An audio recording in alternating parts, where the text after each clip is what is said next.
जय श्री सीताराम। रवल उनके बहुत बहुत स्वागत बा हमरा यूट्यूब चैनल स्वर संवर्तक में। और आशा ना पूरा विश्वास बा कि रवल बहुत अच्छा होखे। और आज फिर से रवल के बीच में एगो बहुत ही प्यारा राम जी के सोहर के गीत लेके आई बानी। उम्मीद करते हैं कि रवल के बहुत अच्छा लगी।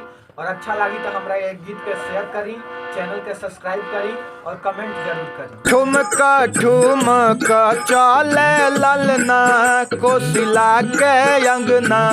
ठुमका ठुमका चले ललना कोसिला के अंगना।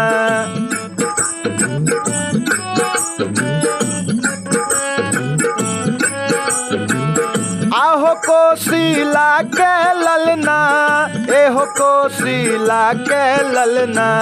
आहो कोसिला के ललना, एहो कोसिला के ललना। ठुमका ठुमका चले अंगना कोसिला के ललना। ठुमका ठुमका चले अंगना कोसिला के ललना।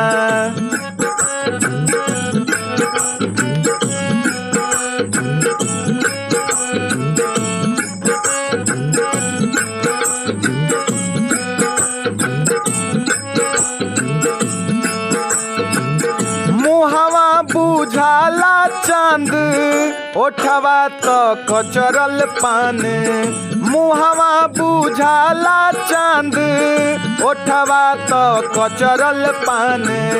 गजरा रे बड़े बड़े नैना कोसिला के अंगना।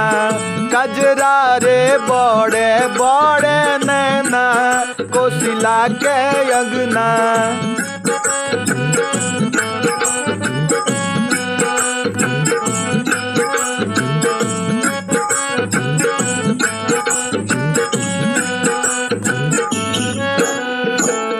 झिगुली सोहेला तनवा, मुस्की मोहेला मनवा। झिगुली सोहेला तनवा, मुस्की मोहेला मनवा। तो तली तो बोले ले बचनवा कोसिला के ललना। तो तली तो बोले ले बचनवा कोसिला के अंगना। ठुमका ठुमका चले ललना कोसिला के अंगना। एहो कोसिला के अंगना, आहो कोसिला के अंगना। एहो कोसिला के अंगना, आहो कोसिला के अंगना।